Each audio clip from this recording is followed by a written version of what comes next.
आज पूर्व प्रधानमंत्री अटल बिहारी वाजपेयी जी की 95वीं जयंती है। पूर्व प्रधानमंत्री अटल बिहारी वाजपेयी अपनी भाषण कला को लेकर काफी मशहूर रहे। उनके बारे में आप जितनी बातें करें कम है। वाजपेयी जी हमेशा गंभीर से गंभीर बातों को भी सहजता पूर्वक और चुटीले अंदाज में कह दिया करते थे। वाजपेयी जी की जयंती के मौके पर प्रधानमंत्री नरेंद्र मोदी लखनऊ के लोक भवन में पूर्व प्रधानमंत्री अटल बिहारी वाजपेयी की प्रतिमा का लोकार्पण भी करेंगे। वाजपेयी लखनऊ लोकसभा सीट से 5 बार 1991, 1996, 1998, 1999, 2004 में चुनकर संसद पहुंचे थे।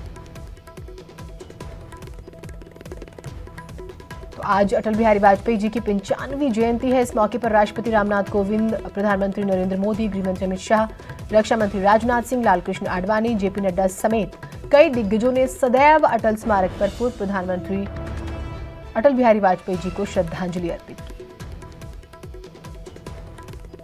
तो ये 6 तस्वीरें सुबह जिस तरह से इस श्रद्धांजलि सभा का आयोजन किया गया था उस वक्त की हम आपको दिखा रहे हैं। तमाम बड़े लीडरान पार्टी के, खास तौर से लालकृष्ण आडवाणी के लिए बहुत भावुक ये पल था। और उसके बाद हम प्रधानमंत्री नरेंद्र मोदी का जिक्र करें, गृहमंत्री अमित शाह का जिक्र करें, रक्षा मंत्री राजनाथ सिंह का जिक्र करें। और एक और ख़ास बात रही वो ये कि भजन सम्राट जो हैं, जिनका हम बार बार जिक्र करते हैं, अनूप जलोटा, उन्होंने ज़रूर यहाँ पर समा बांधा।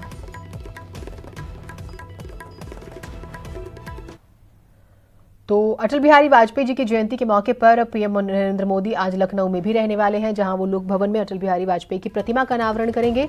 साथ ही सीजू सिटी में बनने वाली अटल बिहारी वाजपेयी मेडिकल यूनिवर्सिटी का शिलान्यास भी करेंगे।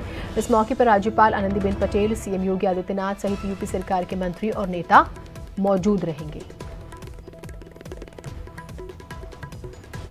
पूर्व प्रधानमंत्री व भारत रत्न अटल बिहारी वाजपेयी की जयंती पर आज प्रधानमंत्री नरेंद्र मोदी राजधानी लखनऊ में होंगे। आज अटल जी की जो एक आदमकद 25 फुट की जो प्रतिमा है उसका जो है अनावरण करेंगे। इसके साथ ही अटल बिहारी वाजपेयी चिकित्सा शिक्षा विश्वविद्यालय की शिलान्यास रखेंगे और लगभग 25 मिनट उनका संबोधन होगा। आप देख सकते हैं कि जो लोक भवन है वो वहाँ काफ़ी सजावट की गई है और अंदर का अगर इलाका कैमरा पर्सन से चाहेंगे कि जूम करके अगर वो दिखाएंगे तो जो अंदर का इलाका है उसको भी सजा दिया गया और जो मूर्ति है उसको ढक कर रखा गया है। फिलहाल जो एसपीजी है उन्होंने अपने कब्जे में ले लिया है और जो पूरी सुरक्षा व्यवस्था है वो चाक चौबंद है। अगर जो साइड से अगर दिखाने की कोशिश करेंगे तो जो अंदर की व्यवस्था है वहाँ भी जो चाक चौबंद कर दिया गया और अटल बिहारी वाजपेयी से जुड़ी जो गीत हैं, कविताएं हैं, उन सब की तैयारी की गई है। बाकायदा 3 दिन से यहाँ राजधानी लखनऊ में कार्यक्रम चल रहा है पूर्व प्रधानमंत्री अटल बिहारी वाजपेयी के जयंती के अवसर पर। और अटल बिहारी वाजपेयी चूंकि राजधानी लखनऊ से सांसद रहे, यहीं से वो प्रधानमंत्री बने, लिहाजा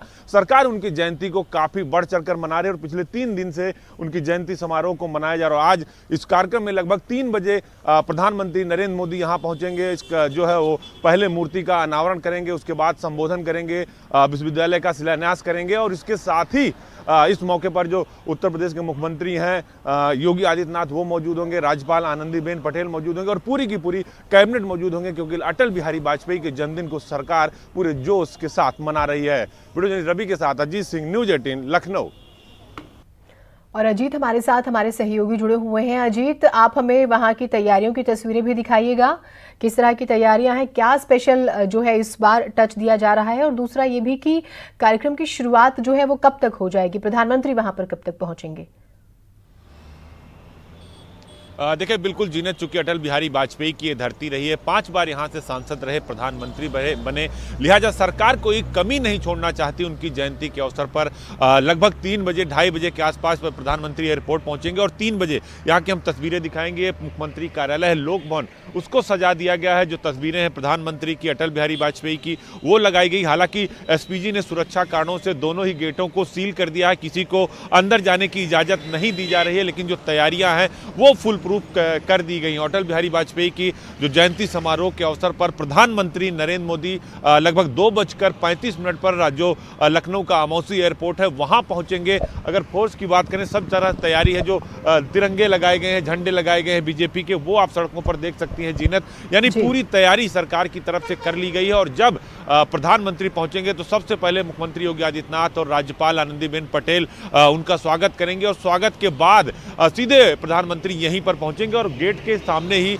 जो प्रतिमा लगाई गई है अटल बिहारी वाजपेयी की, कांस्य की प्रतिमा है 25 फीट ऊंची, उसका अनावरण करेंगे और अनावरण करने के बाद सीधे लोक भवन के अंदर जो ऑडिटोरियम है, हॉल है, वहां पहुंचेंगे और फिर वहां पर उनका संबोधन कार्यक्रम। और उससे पहले अटल बिहारी वाजपेयी के नाम पर लखनऊ के रायबरेली रोड पर बनने वाले चिकित्सा शिक्षा विश्वविद्यालय यानी मेडिकल यूनिवर्सिटी का शिलान्यास करेंगे, उसका शुभारंभ करेंगे और फिर प्रधानमंत्री का संबोधन होगा और लगभग 4 बजे के आसपास वो वापस एयरपोर्ट जाएंगे, जहां से दिल्ली के लिए रवाना हो जाएंगे। लिहाजा सरकार उनके जयंती अवसर पर कई सारे कार्यक्रम कर रही है। शाम को एक कवि सम्मेलन का कार्यक्रम किया जा रहा है। जो संगीत नायक एकेडमी है उसमें पिछले 3 दिनों से अटल बिहारी वाजपेयी के जीवन पर आधारित जो प्रदर्शनी है, कलाकृतियां हैं, वो लगाई गई हैं। तो निश्चित तौर पर जीनत अटल बिहारी वाजपेयी चूंकि जो भारत रत्न रहे, लखनऊ से नाता रहा, पूर्व प्रधानमंत्री रहे, बीजेपी के अगुआ रहे, तो निश्चित तौर पर सरकार कोई कमी नहीं छोड़ना चाहती उनकी जयंती समारोह को मनाने के लिए और उसी क्रम में आज के सारे कार्यक्रम मनाए जा रहे हैं। जीनत बिल्कुल, और पिछले आपने आज का जिक्र भी किया, आज समापन भी होगा इस कार्यक्रम का। कल भी हमने जैसे सुना कि कविता पाठ होता है और अटल जी की कविताओं का, खासतौर से 55 कविताओं का जिक्र होता है।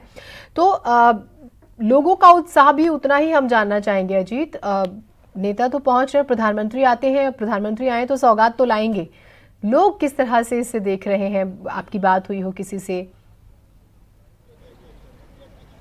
देखिए बिल्कुल जीनत, जब मैं सुबह यहाँ आया लगभग 8 बजे के आसपास तो काफ़ी कोहरा था, लेकिन लोग इस गेट पर, दूसरे गेट पर खड़े होकर अटल बिहारी वाजपेयी की जो तस्वीरें थी, लोग सेल्फी खींच रहे थे, अपनी तस्वीरें खींच रहे थे। यहाँ की उसमें कई सारे पुलिसकर्मी भी शामिल, चूंकि अटल बिहारी वाजपेयी एक ऐसी शख्सियत थे जो ना किसी दल के थे, ना जो किसी घर के थे, वो हर दल के थे और हर घर के थे और हर व्यक्ति उनको एक तहजीब के नाते मानता था। उनकी जो बातें थी उसके लिए जो मानता था, जो उनकी कविताएं थी उसकी वजह से लोग मानते थे। तो अटल बिहारी वाजपेयी किसी पर्सनल व्यक्ति या किसी दल के नहीं थे, तो लिहाजा हर व्यक्ति और हर दल के लोग उनको लेकर काफी उत्साहित हों। सबको ये लगता है कि उनकी जयंती समारोह को अच्छे से मनाना चाहिए, क्योंकि वो हमारे अगुआ और प्रणेता के तौर पर देखे जाते रहे हैं। जीनत, ठीक, बहुत शुक्रिया आपसे, हम जानकारियां जो है वो लेते रहेंगे अजीत, फिलहाल तमाम जानकारियों के लिए। यमुना एक्सप्रेसवे अथॉरिटी के पूर्व सीईओ पर एफआईआर, पीसी गुप्ता के खिलाफ सीबीआई ने केस दर्ज कराया। 21 अन्य लोगों पर भी मुकदमा दर्ज हुआ है। अथॉरिटी को 126 करोड़ रुपए का चूना लगाया गया था और मथुरा में जमीन खरीद में किया गया था घोटाला। यूपी सरकार ने सीबीआई को जांच जो है वो सौंपी थी। तो देखिए, 21 अन्य लोगों पर भी मुकदमा दर्ज हुआ है, यानी कि इसमें और भी काफी लोग शामिल हैं। जब इन्वेस्टिगेशन शुरू होगी तो ये भी माना जा रहा है अथॉरिटी को 126 करोड़ रुपए की मोटी रकम जो है इसका चूना लगाया जाता है और उसके बाद जांच सीबीआई को सौंपी जाती है।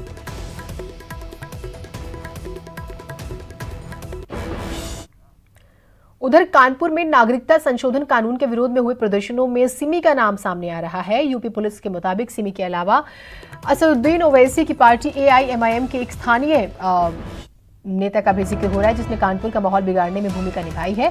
कहा जा रहा है कि दोनों संगठनों को एक स्थानीय संगठन का साथ मिला। 10 दिन पहले इस संगठन ने कानून के खिलाफ लोगों को इकट्ठा होने का आह्वान किया। सूत्र कह रहे हैं कि 13 और 20 दिसंबर को बाबूपुरवा के एक धार्मिक स्थल से भड़काऊ अपील की गई। यतीम खाने में 21 दिसंबर को बवाल हुआ और एआईएमआईएम के यूथ विंग के जिलाध्यक्ष सहित 31 लोगों को नामजद करते हुए मुकदमा दर्ज कराया गया। साथ ही सीसीटीवी में कैद वीडियो के आधार पर उपद्रवियों को चिन्हित करने का काम किया जा रहा है।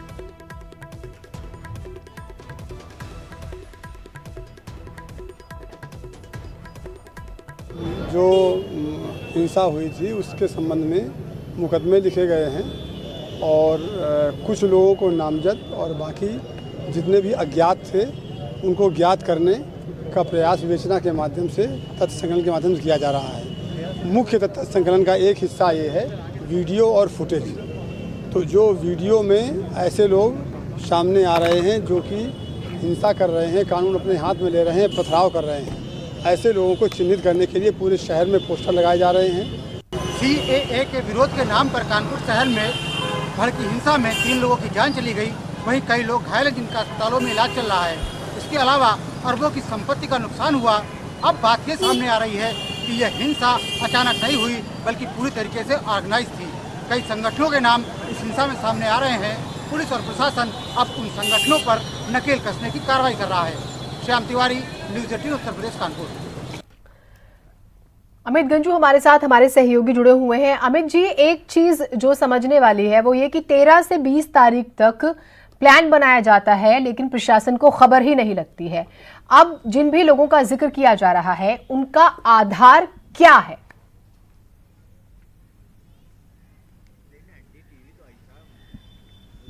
देखिए जीनत, आपने बड़ा अहम सवाल पूछा और निश्चित तौर पर कानपुर में इंटेलिजेंस कहीं ना कहीं फेलियर रहा, जिसका परिणाम था कि कानपुर में हिंसा भड़की, 3 की मौत हुई, कई पुलिसकर्मी अस्पताल में सख्त इलाज करा रहे हैं और करोड़ों रुपए, जैसे कि मेरे सहयोगी ने अभी जो रिपोर्ट बनाई उन्होंने बताया कि करोड़ों की संपत्ति का नुकसान हुआ। हालांकि इसका आकलन भी हो चुका है, लगभग 58 लाख रुपए का करीबन आकलन आया है, जिसमें बाइक्स हैं, पुलिस की गाड़ियां, तमाम चीजें।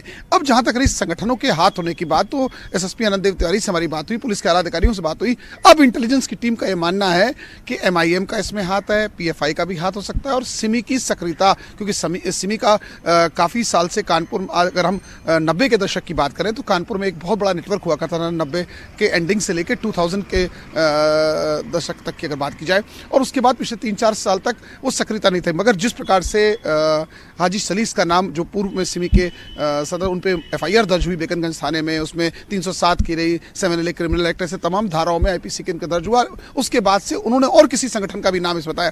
तो निश्चित तौर पर यह भी जांच का विषय है कि PFI इसमें कितनी सक्रिय है, MIM का क्या सक्रियता, उसमें क्या भूमिका है। लेकिन निश्चित तौर पर 2017 के बाद से ये सूत्रों के हवाले से बड़ी खबर है कि कानपुर में 2017 के बाद से एक लंबा नेटवर्क बढ़ा, जिसमें बेकनगंज, इफ्तिखाराबाद, नाला रोड, पेशवाग, चमनगंज, बेकनगंज, बाबूपुरवा, बेकनगंज, बगाई, ऐसी तमाम क्षेत्र जहां इनका संगठन बड़ा है।